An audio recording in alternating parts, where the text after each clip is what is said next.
y sean ustedes bienvenidos a su canal de filosofía. Recuerda que si te gusta el contenido puedes suscribirte. También ten presente que la bibliografía empleada para cada uno de los videos queda constatada en la descripción del mismo. El día de hoy nos reuniremos alrededor de Lucien Levy-Bruhl, que fue un filósofo francés muy preocupado por temas como la mitología y la religión. Su importancia estriba en que influyó fuertemente a las disciplinas de la antropología, la sociología y la historia. De hecho, esta última bebió de las enseñanzas de Levy-Bruhl para poder consolidar el concepto de mentalidad, que fue tan importante para autores como Marc Bloch, Lucien Febvre y todos sus herederos. Levy-Bruhl, muy adscrito al pensamiento de Émile Durkheim, aseguraba que dentro de un contexto social dado existían comportamientos, roles y performatividades que aparecían como naturales y necesarias. Para este francés, la mentalidad primitiva, que es el texto del cual nos vamos a ocupar el día de hoy, nacido en 1922 este texto, la mentalidad primitiva es un conjunto de hábitos, costumbres, pensamientos, comportamientos y predisposiciones conductuales que tienen una base común, las representaciones socialmente compartidas que tienen un gozne místico y prelógico. La visión que tenían los hombres primitivos acerca de la realidad estaba mediada por fuertes símbolos que delegaban a cada persona un lugar dentro de la realidad y fungían como condición de posibilidad para regular las normas rituales y las acciones singulares.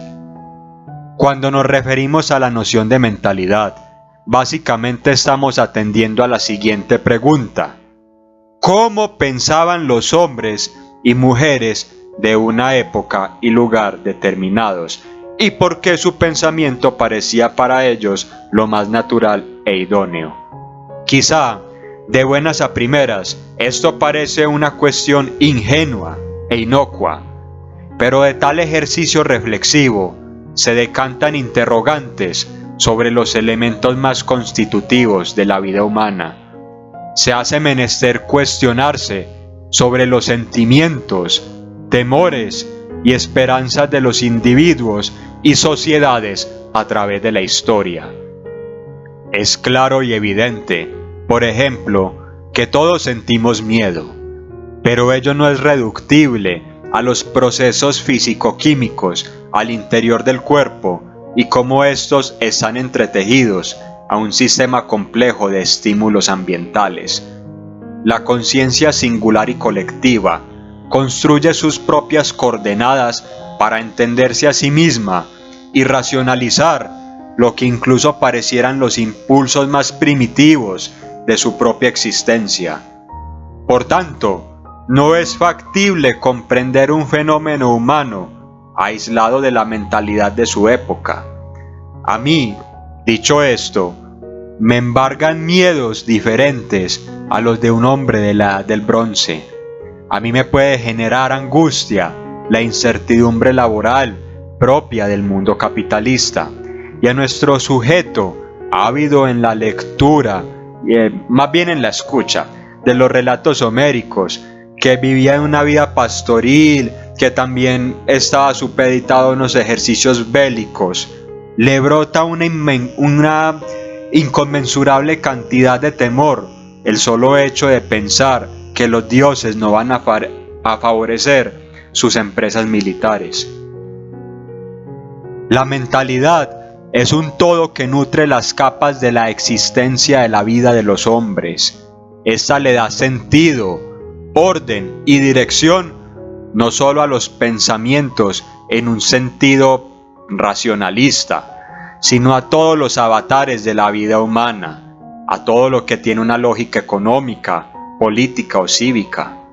No obstante, habría que indicar de antemano que la mentalidad no se queda recluida en mentes individuales, sino que se hace explícita y objetiva en las producciones culturales que abarcan desde la palabra dicha hasta la construcción de grandes monumentos y edificaciones. Alrededor de todo esto orbita un sistema de valores que da forma y contenido a las creencias compartidas, pues direcciona la existencia y se materializa ante los ojos de todos. Según este etnólogo francés, según Lévi-Brul, en las sociedades más arcaicas y de tiempos más remotos, subsistía una estructura de conciencia sobre la realidad a la cual estaban sujetas las percepciones individuales que se tenían sobre la totalidad del mundo. Según esto, los hábitos y constructos mentales no están deslindados de la percepción. Las ideas que tenían los hombres de un pasado remoto sobre las cosas estaban íntimamente vinculadas a las percepciones que se tenían sobre ellas. Un ejemplo de esto podrían ser los ritos de iniciación, que de no ser ejecutados correctamente, condenarían al iniciado a una vida absolutamente marginal. La naturaleza y la sociedad para el hombre primitivo eran la manifestación fidedigna de fuerzas sobrenaturales, y las intuiciones, los pensamientos más inmediatos que se tenían sobre la naturaleza y sobre la realidad social debían de pasar por la retina de lo sobrenatural.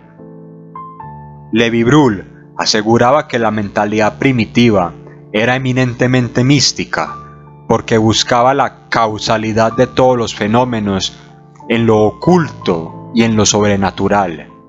La visión total del mundo, en concordancia con esto, estaba viciada por elementos y símbolos muy precisos de una vida extracorporal. Para los hombres primitivos, las causas místicas se salen de cualquier marco espacio-temporal e influencian todo lo que ocurre al interior de la realidad. La mentalidad primitiva debe enfocarse en los datos que provienen de la experiencia mística, para así, de esta forma, establecer un sistema de causas y efectos, además de un cuadro global en el cual insertar todo lo que acontece en la vida individual y en la vida del grupo. Las enfermedades, los augurios sobre el futuro, la fertilidad de las bestias, la pesca y la cacería son datos que deben de pasar a través de la mirada de la percepción total del mundo y son traducidos de acuerdo a cómo la mentalidad concreta edifica sus propias bases a partir de causas sobrenaturales. Debido a que estas fuerzas ocultas son partícipes de lo que sucede en la realidad, se busca ya sea por medio de sueños, adivinación, señales y presagios, datos para conocer la acción y la voluntad de estas fuerzas. Los datos místicos atraviesan todas las esferas ontológicas del ser humano, su sentir, su pensar, su obrar, su lectura acerca del pasado, sus proyecciones futuras y la relación que establece con sus semejantes. En la vida primitiva, todo estaba interconectado y los datos místicos fundamentaban también la existencia de instituciones, normas morales y lineamientos tanto religiosos como cívicos.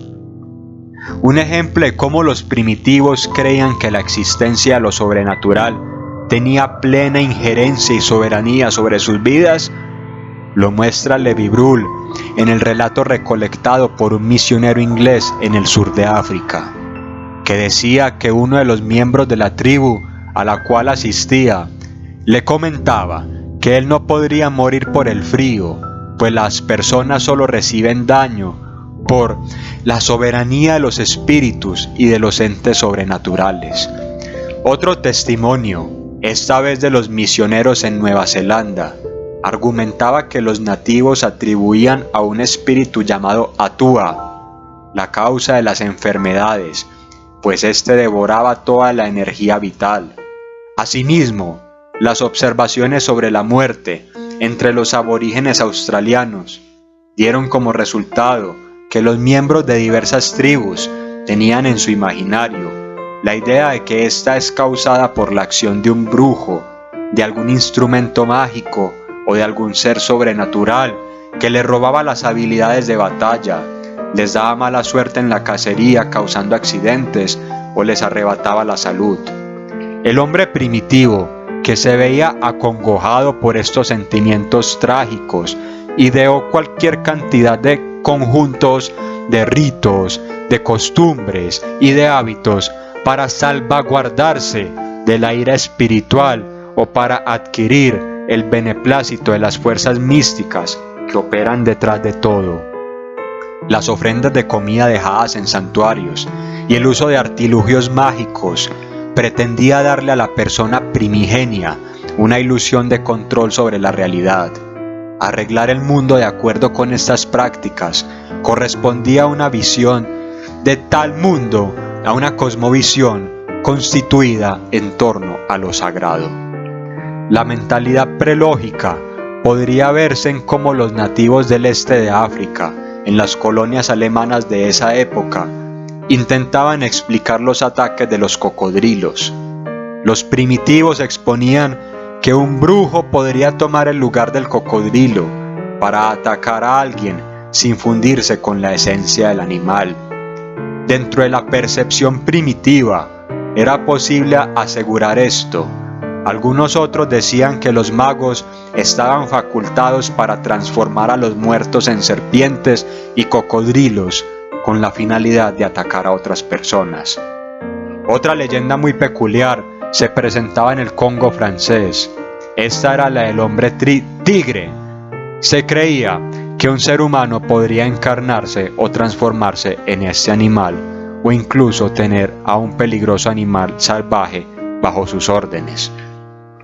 Para la mente primitiva, sus preconcepciones, que no son menos imperativas que nuestra necesidad de rastrear cada fenómeno hasta sus causas, establecen sin ninguna posibilidad de duda la transición directa de tal o cual impresión sensorial a tal o cual fuerza invisible. O más bien, ni siquiera es una transición, porque ese término, aunque adecuado a nuestras operaciones discursivas, no expresa exactamente el funcionamiento mental del primitivo, que parece más bien una aprehensión directa o una intuición. En el mismo momento en que percibe lo que se le presenta a sus sentidos, el primitivo se representa a sí mismo la fuerza mística, que se manifiesta así. Él no infiere el uno del otro, como tampoco nosotros inferimos el significado de una palabra a partir de su sonido en nuestros oídos. Según la astuta observación del filósofo de Berkeley, realmente entendemos el significado en el momento en que escuchamos la palabra, así como leemos la simpatía o la ira en el rostro de una persona, sin necesidad de ver primero los signos de tales emociones para interpretarlas. No es un proceso que se lleva a cabo en dos momentos consecutivos, se lleva a cabo de una vez. En ese sentido, entonces, las preconexiones equivalen a intuiciones. Son intuiciones sumamente inmediatas sobre la realidad. Sin duda, este tipo de intuición no permite percibir lo invisible ni tocar lo intangible. No puede tener el efecto de dar una percepción sensorial de lo que está fuera del ámbito de los sentidos, pero da fe implícita en la presencia y agencia de poderes que son invisibles e inaccesibles a los sentidos. Y esa certeza es igual, si no supera, a la que ofrecen los sentidos mismos. Para la mente prelógica, estos elementos de la realidad, los más importantes a sus ojos, no son menos hechos que los demás. Son estos los que dan la razón de lo que ocurre. Estrictamente hablando, es incluso mejor no decir que lo que sucede necesita explicación, porque en el mismo momento en que ocurre, la mentalidad prelógica forma inmediatamente una idea de la influencia invisible que se manifiesta dentro de la realidad. De hecho, esto está en cuestión cuando podemos decir que para el primitivo, el mundo circundante es el lenguaje de los espíritus que le hablan a su propio espíritu. Es un lenguaje que su mente no recuerda haber aprendido nunca, pero que las preconexiones de sus representaciones colectivas se hacen bastante naturales. Las fuerzas invisibles que preocupan persistentemente a la mente del primitivo pueden clasificarse brevemente en 3 categorías, que sin embargo con frecuencia se superponen. Estos son, en primer lugar, los espíritus de los muertos. En segundo lugar, los espíritus, en un sentido amplísimo del término, que animan a los objetos naturales de los mundos animal y vegetal, a los objetos inanimados como arroyos, rocas, mar, montañas, cosas fabricadas por las personas. Y por último, encantos o hechizos debidos a la agencia de hechiceros. A veces la línea de demarcación entre estas categorías está muy bien trazada. Estos son datos que demarcaban las conexiones que los primitivos realizaban y se imponen como estructuras representacionales colectivas. Se decía que entre las tribus de Papúa Nueva Guinea, la brujería jugaba un papel más importante que el miedo a los fantasmas. Si no llueve o llueve demasiado, si las cosechas no son buenas, si los cocoteros no ceden, si los cerdos mueren, si cazan y pescan y esto no traerá resultados, si la tierra tiembla, si una marea alta arrasa la aldea costera, si sobreviene la enfermedad o la muerte. Las causas naturales nunca son suficientes para explicar estas cosas. Siempre hay brujería o hay trabajo espiritual en algún lado. La mente entonces vemos que ha ido estructurando un mapa de la realidad para operar fidedignamente sobre esta. Esto se da a partir de preconcepciones del mundo que se tienen por naturales y son intuiciones tan inmediatas que se realizan mecánica y no del todo reflexivamente. No obstante, y a pesar de todo esto, no podemos minusvalorar la experiencia de mundo que tienen otras culturas. Espero que si te ha gustado te suscribas y nos estaremos viendo en una próxima ocasión.